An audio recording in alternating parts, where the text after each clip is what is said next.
이사야서는 긴 장입니다. 그런데 크게 나누면 두 가지로 분류할 수가 있습니다. 하나는 이방인과 유대 나라에 대한 심판에 대한 말씀이 기록이 있고, 다음에는 메시아의 오심에 대한 약속과 이스라엘의 회복에 대해서 말씀하고 있는 내용으로 나누어져 있습니다. 오늘 우리가 읽었던 이사야서 40장 이 본문의 말씀은 이스라엘 백성들이 바벨론 70년에 포로기에 있었을 때에 하나님께서 이사야 선지에게 주어진 메시지입니다.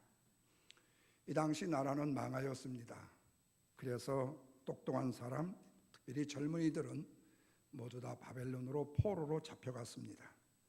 노예가 되었고, 여자들은 첩이 되었고, 그리고 몸종들이 되었습니다. 이렇게 어렵고 힘든 고통의 시간이 무려 60여 년이 지났지만 이스라엘 민족의 해방의 기미는 전혀 보이지를 않았습니다.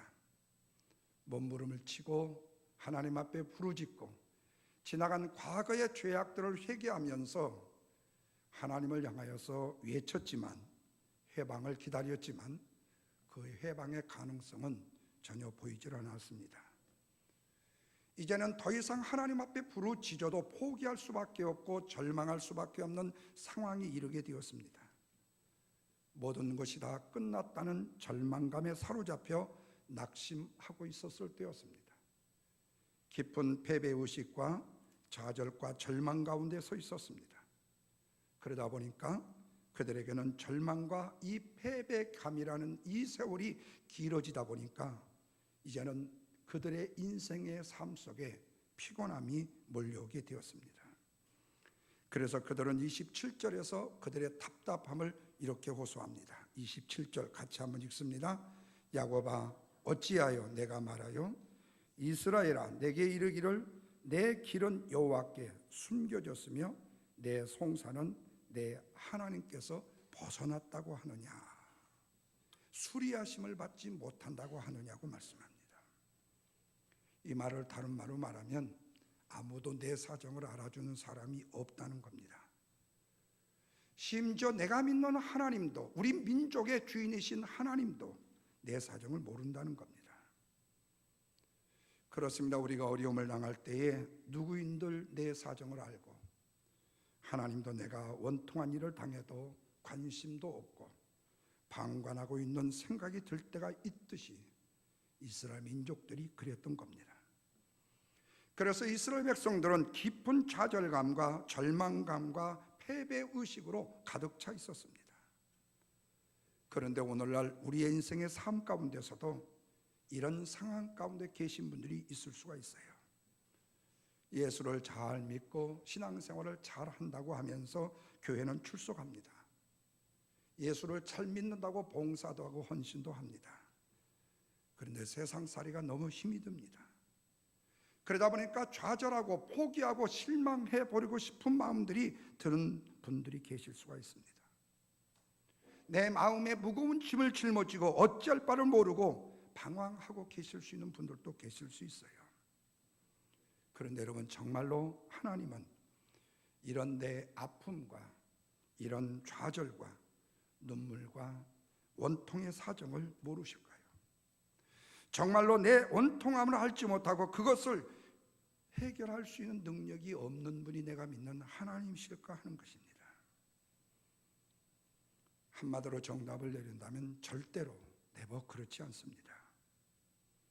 우주 만물을 창조하신 하나님, 우리가 믿는 하나님은 그 능력에 있어서만큼은 한이 없으신 하나님이시기 때문에, 그렇다면 왜 하나님은 우리의 아픔과 원통함에 침묵하고 계시는가 하는 거예요. 그것은 우리로 하여금 하나님이 어떤 하나님인지를 알게 하기 위해서인 것입니다. 그래서 하나님께서는 정말로 힘들어하고 있는 이스라엘 백성들에게 문제의 해법을 먼저 알려주시지를 않습니다. 그들이 간절히 기다리고 있는 해방도 먼저 주지를 않습니다. 오히려 하나님 여호와, 너희들이 믿고 의지하는 하나님 여호와가 어떤 분인지를 먼저 알라고 말씀을 하십니다. 사랑하는 성도 여러분, 분명히 여기에 우리의 신앙의 정답이 있습니다. 하나님을 진실로 모르면 우리의 문제를 해결받기가 쉽지가 않습니다. 왜냐하면 우리의 문제는, 우리의 인생사의 모든 문제들은 하나님을 아는 데서부터 시작이 되어지기 때문에 그렇습니다. 하나님을 겸손히 섬겨야 될 섬김의 자세가 내 마음에 없이 내가 섬김을 받을 수가 없습니다. 하나님을 향한 믿음의 아름다운 신실한 고백이 없이 내 믿음의 신앙생활로 내가 설 수 있는 헌신적 신앙이 있을 수가 없습니다. 이스라엘 백성들은 자신들의 현실의 아픔과 고통의 문제를 하나님이 해결해 주시기를 바랄 뿐이지 우리의 주인 되시는 하나님이 어떤 하나님이신가에 대해서는 알려고 하지를 않았다는 거예요. 이스라엘 백성은 자신의 문제만을 먼저 보고 어려운 상황만 보고 이 문제가 어떻게 하면 요행스럽게 다행스럽게 해결되기를 원했지. 그런데 이것이 신앙의 우선순위가 아니라는 거예요. 어떤 분들은 전화기를 들고 왜 전화가 안 오지? 누구도 전화를 해야 되는데 전화가 안 오네? 누구도 전화를 와야 되는데 안 오네? 왜 나한테 관심이 없지? 내가 묻고 싶은 게 있어요. 전화를 기다리는 당신은 기다리는 그분에게 전화를 하고 안부를 물어보신 적이 있습니까? 그분을 영혼을 사랑하고 그 영혼을 위하여 뜨거운 관심을 가졌습니까? 그렇다면 기다려도 괜찮습니다. 그렇다면 자격 요건이 될 수도 있습니다. 그러나 그렇지 않았다면 거기에 섭섭할 이유도 없고 기다릴 이유도 없습니다. 왜? 내가 하지 않았는데 왜 다른 사람이 나에게 먼저 해야 됩니까? 내가 하나님에 대해서 진실로 알지 못하는데 하나님이 내 사정과 형편에 대해서 어떻게 아는 척을 하시냐 그 말이에요. 알아도 하나님은 모른 체 하시오. 왜? 내 사정과 형편이 네가 하나님을 모를 때 그 하나님이 아무리 나의 우선 이 문제에 대해서 해결을 주어도 하나님의 은혜에 대한 감사함이 있을 수가 없기 때문에 그래서 하나님께서는 안고 있는 나의 문제를 먼저 보기보다는 하나님을 먼저 보기를 원하신다는 말씀입니다. 하나님이 어떤 하나님인지를 알아야만이 우리가 안고 있는 문제에서 승리할 수가 있고 하나님의 은혜가 무엇인지, 하나님의 사랑이 무엇인지, 하나님의 은총이 무엇인지, 하나님의 그 놀라운 섬김과 헌신이 무엇인지를 깨달을 수 있기 때문에 그렇다면 좀 더 디테일하게 왜 문제를 보기보다 하나님을 먼저 보아야 되는가 하는 거예요. 그것은 하나님은 우리의 인생의 전부터 후까지, 아니 오늘까지 모든 것을 다 아시는 하나님이시기 때문에 그렇습니다. 오늘 본문 26절을 보십시다. 다 같이 한번 읽습니다. 너희는 눈을 들어 누가 이 모든 것을 창조하였나 보라. 주께서는 수요대로 만상을 이끌어내시고 그들의 모든 이름을 부르시나니 그의 권세가 크고 그의 능력이 강함으로 하나님도 하나도 뭐가 없다고요? 빠짐이 없느니라 그랬어요. 여기서의 everything, 모든 것이라는 것은 하늘에 있는 별들을 의미합니다. 만상이라는 것은 온 우주에 있는 천체를 말합니다. 너희는 눈을 들어 하늘을 봐라. 온 우주의 모든 것을 누가 창조하였나 보라. 이 수많은 별들을 하나님께서 모두 다 이름을 아시고 불러내신다고 말씀했어요. 그런 하나님이시라고 말씀을 하십니다. 이렇게 수많은 수억 개의 모든 별들의 이름을 다 아시고 불러내시는 하나님이신데 하물며 당신의 형상으로 만드신 당신의 자녀를 기억하지 못하고 당신의 자녀가 가지고 있는 아픔과 사정을 알지 못하시는 하나님이시겠느냐고 말씀합니다. 그렇습니다. 하나님은 우리의 이름을 아십니다. 우리의 사정과 우리의 아픔과 우리의 눈물과 우리의 좌절과 절망을 다 아시는 하나님이셔요. 그러므로 우리는 하나님 아시기를 힘써야 돼요. 하나님이 어떤 분인가를 알기를 힘써야 돼요. 그것으로만 끝나는 게 아니에요. 하나님은 능력과 힘을 주시는 하나님이라고 말씀했어요. 자, 본문 28절과 29절 말씀을 보십시다. 다 같이 한번 읽습니다. 너는 알지 못하였느냐? 듣지 못하였느냐? 영원하신 하나님, 여호와 땅끝까지 창조하신 하나님은 피곤하지 않으시고 곤비하지 아니하시고 명철이 한이 없으시고 피곤한 자에게 뭘 주셔요? 능력을 주시고 무능한 자에게는 무엇을 도와요? 힘을 도하시나니. 그래서요, 하나님이 어떤 분이라고 말씀합니까? 영원하신 여호와 하나님, 땅끝까지 창조하신 하나님이라고 말합니다. 그렇다면 성경에서 하나님의 영원성을 강조할 때 중요한 사실은 뭐냐? 그분이 영원하시기 때문에 반드시 약속을 지키시는 하나님이시라는 말씀입니다. 그분은 약속에 있어서만큼은 신실하신 분이시라는 말씀입니다.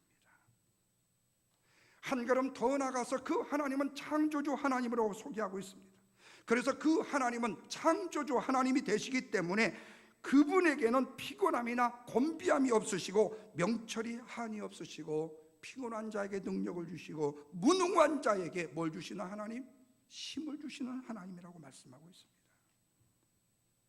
그렇습니다. 하나님은 우리의 창조주가 되십니다.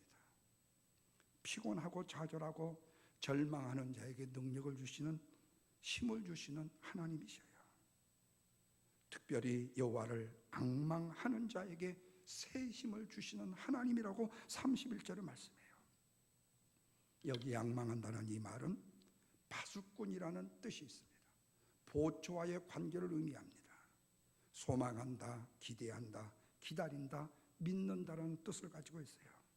마치 파수꾼이 빨리 새벽이 오기를 기다리고 소망하듯이 여호와를 믿고 기다리며 소망한다는 말씀이에요.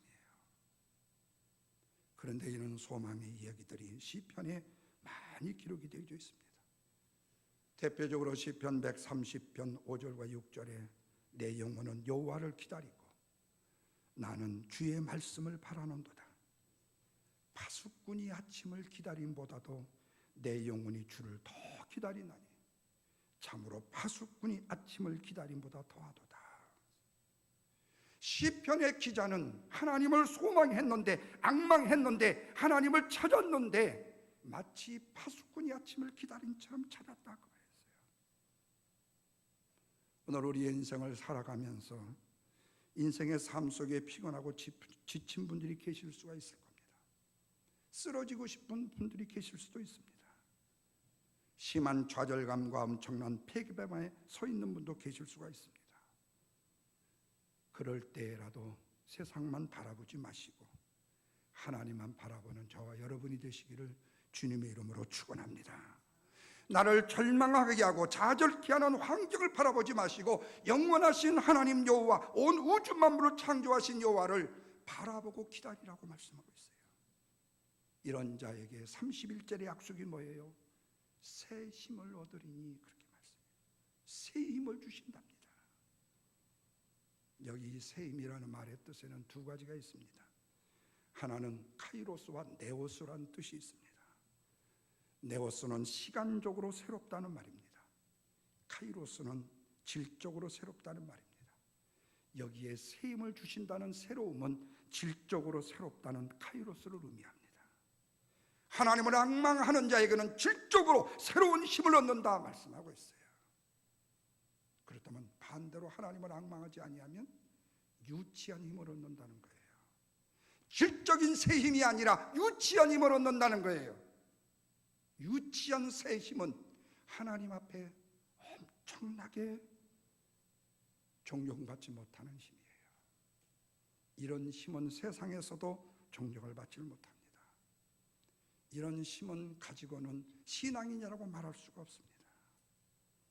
오늘날 우리의 인생의 삶 속에, 신앙 생활 속에, 목회 중에 가장 힘든 부분이 뭐냐면 바로 유치한 새 힘을 얻으려고 하는 거예요. 질적인 새 힘이 아니라 영적인 새 힘, 하나님 앞에 부르짖어 엎드려 하나님이 주시는 영적인 내 힘, 영적인 하나님의 파워, 이 파워가 교회를 살리지 세상적인 물질이요, 세상적인 권력이요, 세상적인 경험이요, 아닙니다. 그것이 우리를 살릴 수가 없어요. 아이 목사님, 교회에요 엄청나게 부자분이 오시면요 교회가 새로워지지 않겠어요? 물론 새로워져요. 그러나 질적으로는 새로워질 수가 없어요. 그걸로는요. 영적인 사람이어야 됩니다. 영적인 사람이 모여야 교회는 영적으로 새로워지는 거예요. 교회는 영적으로 새로워져야 질적 향상을 가져올 수가 있어요. 그래야만이 교회는 사는 겁니다. 오늘날 교회의 목회자를 중심으로 한 교회의 장로님들과 권사, 집사들이 질적으로 새로워지지 않으면 교회는 취해져 버리고 마는 거예요. 교회는 질적으로 새로워져야 되는 거예요. 그래야 새 힘이 생기는 거예요. 여러분, 오늘날 세상이 얼마나 어두워졌고 얼마나 힘들었는지 몰라요. 때로는 내가 포기하고 싶고 내가 주저앉고 싶을 일들이 오늘 주위에 얼마나 많이 일어나고 있는지 몰라요. 그렇다고 우리가 주저앉아요? 아니죠. 그럴 때일수록 우리는 다시 일어나야 하는 겁니다. 우리에게 엄청난 도전을 주고 시험을 주고 우리를 미혹하는 악한 영의 세력이 있다 할지라도 우리는 포기할 수가 없는 거예요. 왜? 영적인 세임을 주시는, 질적인 세임을 주시는 여호와를 앙망하기 때문이에요. 그러나 세상의 사람들은 어떻습니까? 망하게 되었다고 울부짖습니다. 나를 인정해 주지 않는다고 주저앉아 버립니다. 그러나 믿음의 사람만큼은 누가 나를 인정해 주지 않아도, 누가 나를 존경해 주지 않아도, 누가 나를 의지하지 않는다 할지라도 내가 여호와를 바라보는 앙망하는 셈을 가지고 질적으로 새로워져야 되는 거예요. 내가 벌떡 일어나게 되면 내 주위에 일어나는 사람들이 생기는 거예요. 그래서 시편의 기자는 반복해서 그렇게 말해요. 내 영혼아, 어찌하여 내가 낭망하며 어찌하여 내 속에서 불안해하는고? 너는 하나님을 바라라. 그 얼굴의 도우심을 인하여 내가 오히려 찬송하리로다 그랬어요.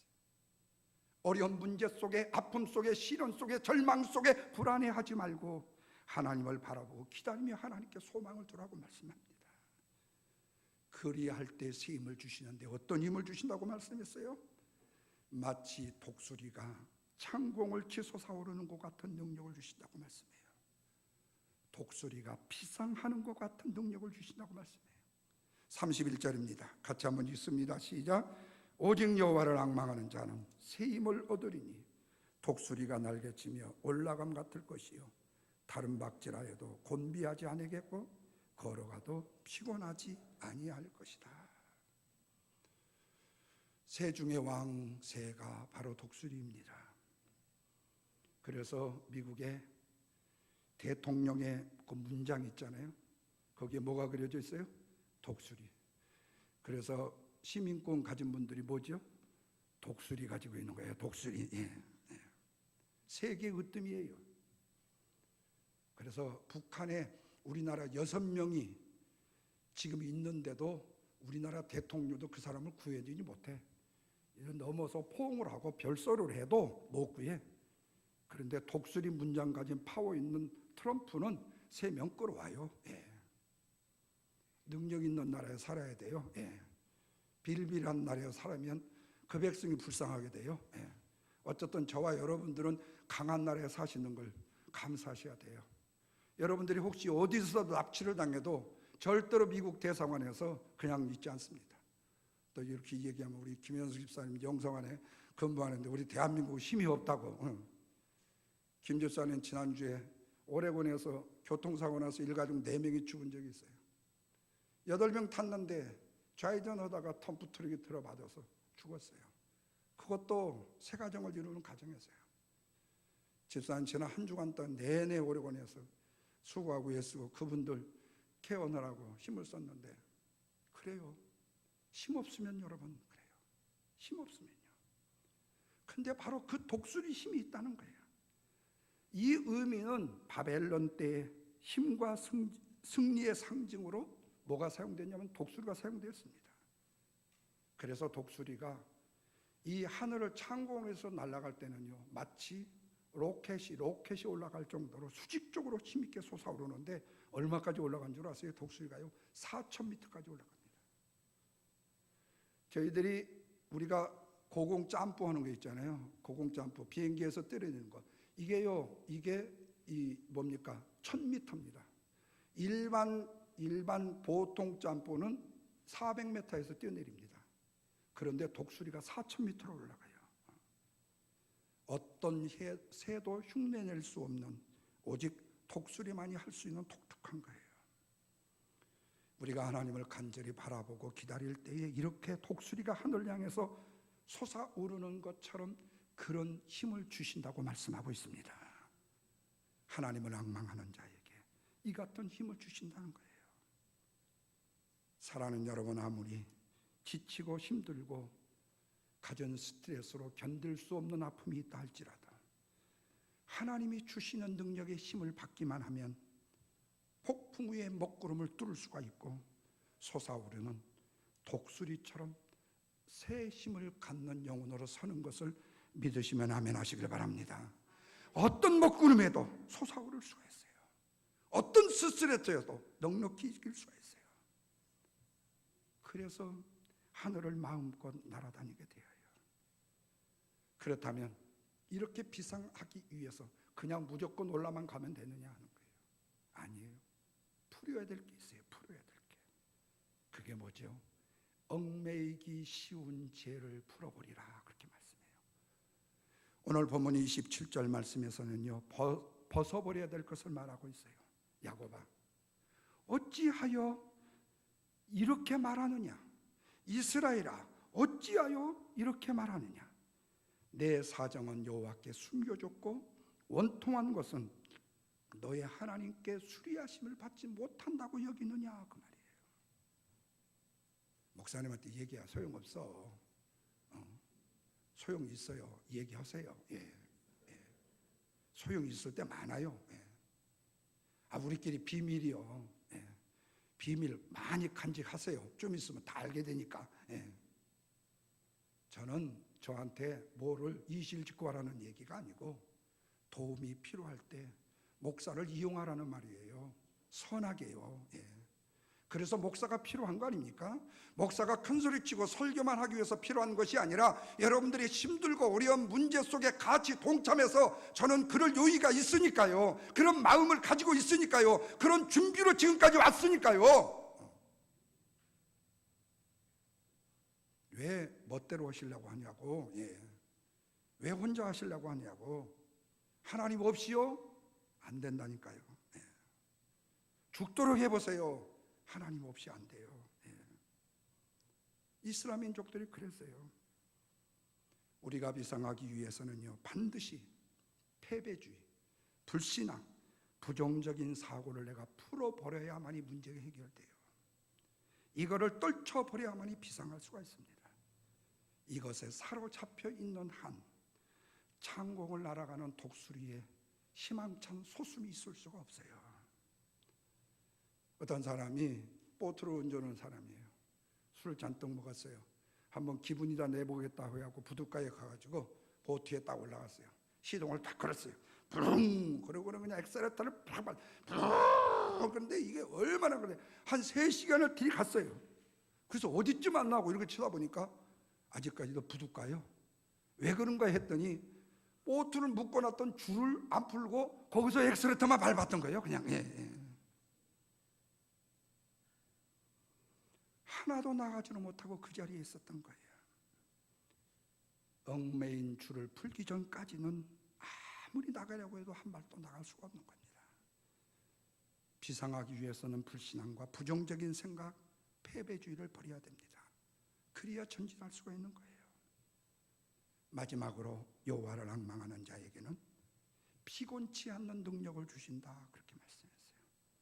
자, 30절과 31절입니다. 소년이라도 피곤하며 곤비하며 장정이라도 넘어지고 쓰러지되 여호와를 앙망하는 자는 새 힘을 얻는데 독수리의 날개침 올라간 같이 비상할 것이다, 그렇게 말해요. 그래서 곤비하지도 않겠고 피곤하지도 않을 것이다, 그렇게 말해요. 여기에 소년이라는 말은 피곤을 모르는 때에 말을 하는 왕성한 시절을 얘기해요. 그래서 요즘에는 소년들도 피곤해갖고 죽어요. 예. 청년의 때에는 며칠을 안 자도 거뜬해요. 근데 며칠을 잠 안 자고 아주 이 병든 장모야 이러면 안 되죠. 예. 어떤 소년도 피곤하고 곤비할 수 있다고 했습니다. 장정은 뭐예요? 굉장한 경험과 인격이 완숙된 사람을 말합니다. 그런데 어떤 청년도 어떤 장년도 쓰러져서 망할 수가 있지만 여호와를 앙망하는 자는 다른 박질을 해도 곤비하지 않고 걸어가도 피곤하지 않는다고 말씀하고 있습니다. 이 말은 뭐예요? 어찌하든지 하나님 여호와만 바라보고 소망하라고 말씀하고 있습니다. 하나님은 어제도 오늘도 내일도 우리 곁에서 저와 함께 동행하시면서 힘 주시기를 기다리시는 하나님이심을 믿고 그 하나님과 함께 동행해 가라는 거예요. 그럼에도 불구하고 왜 우리는 하나님을 앙망하지 않고 하나님을 바라보지 않고 환경만 바라보고 사람만 바라보고 낙심하고 좌절하고 시리에서 넘어지고 쓰러지느냐고 말이에요. 누구에게 도움이 되려고요? 그거요, 본인만 손해예요. 사탄만 그냥 디리디리 장단을 맞추기가 쉬워요. 하나님만 바라보시기를 주님의 이름으로 축원합니다. 이스라엘 백성들이 광야에서 하나님의 수없는 은혜를 입었지만 하나님을 불신앙합니다. 원망합니다. 모세를 원망합니다. 하나님께서 그 백성을 두고 볼 수가 없어요. 치명적인 독을 가진 불뱀을 이스라엘 백성들의 진에 보내가지고 사람들을 물려서 죽게 만들었습니다. 이 사정을 보았던 모세가 하나님 앞에 기도합니다. 그랬더니 하나님이 참 너는 참 염치도 좋다. 아니 너는 성질도 안 나냐? 네 백성 저렇게 내가 도움을 주었는데도 나무하고 너를 원망하는데 너는 성질도 안 나냐? 그렇다고 해서 그 백성을 위해서 또 기도하냐? 근데 여러분 그게 목회자의 마음이요. 알란가 모르겠어요. 예, 알란가. 솔직히 미운 것도 없는 건 아니에요. 있어요. 예, 예. 그렇지만 목회자가 그럴 수는 없어요. 예. 그래서 기도하니까 하나님께서 그러면 높은 장대 위에다가 구리뱀을 만들어서 한번 올려놔봐라. 그리고 그거를 물린 자가 쳐다보면 산다고 얘기를 해줘라 그랬어요. 너무나도 단순했습니다. 그랬더니 정말로 어떤 사람을 바라보고 살았어요. 근데 어떤 사람은요 바라보지도 않고 그냥 죽었어요. 여러분 쳐다보기만 해도 능력이 나타납니다. 아멘. 10시간 20시간 기도하지 않아도 내 마음속에 하나님을 경외하는 믿음과 하나님이 어떤 분인가에 대해서만 바로 알아도 저는 참 우리 성도님들의 존경하는 분들이 있어요. 사업을 하다 보거나 아니면은요 자녀를 키우고 그리고 인생 삶 살다 보면요 피치 못할 상황으로 주의를 지키지 못할 경우도 있고 예배를 드리지 못할 경우도 있어요. 그러면은 어떤 분들은 당당해. 아니 손님 와서 빠졌는데 목사님 뭐 이렇게 말이 많아요. 이렇게. 예. 근데 어떤 분들은요 참 미안해해요. 아 목사님 죄송해요. 아니 나한테 죄송할 일이 아니죠. 그런데요 내가 그렇게 말씀하시는 그분들의 그 마음을 알아요. 마음을 알아. 예배를 드려야 되는데 그래도 뭔가 좀 교회에 도움이 돼야 되는데 그렇지 못한다는 거예요. 그 마음까지 몰라주면 어떻게 하겠어요? 마음이에요. 마음이에요. 톡톡 튕겨치는 것이 아니에요. 우리 하나님은 우리로 하여금 구원자 예수 그리스도를 십자가에 높이 달게 달아놓으셨습니다. 죄로 인하여 멸망에 처한 인생들을 살리기 위해서 누구든지 저 예수 그리스도를 쳐다보기만 하면 저를 믿기만 하면 영생을 얻는다고 말씀해 주셨습니다. 쳐다보면서 내가 죄인인 줄을 깨닫고 믿음으로 그를 바라보면 구원을 얻는다고 말씀했습니다. 바라보면 영생을 얻는다고 말씀했어요. 오늘 우리에게 주어진 이사야 선지 주님이 이 땅에 오시기 전에 약 600년 전에 주셨던 예언의 말씀이 바로 뭐죠? 이 축복의 말씀입니다. 그리고 또 하나의 복을 더한다면 여호와를 앙망하는 자에게 샘을 주시는데 우리에게 피곤하냐고 묻지를 않고 왜 그렇게 했냐고 따지지도 않고 이유를 막론하고 피곤하고 지친 영혼을 향해서는 힘을 주실 것을 믿고 여호와를 바라보고 의지하면 하나님은 질적인 셈을 주신다고 약속하고 있습니다. 이 하나님을 저와 여러분이 믿고 의지하는 우리 사랑하는 성도 여러분 되시기를 주님의 이름으로 축원합니다. 기도하겠습니다.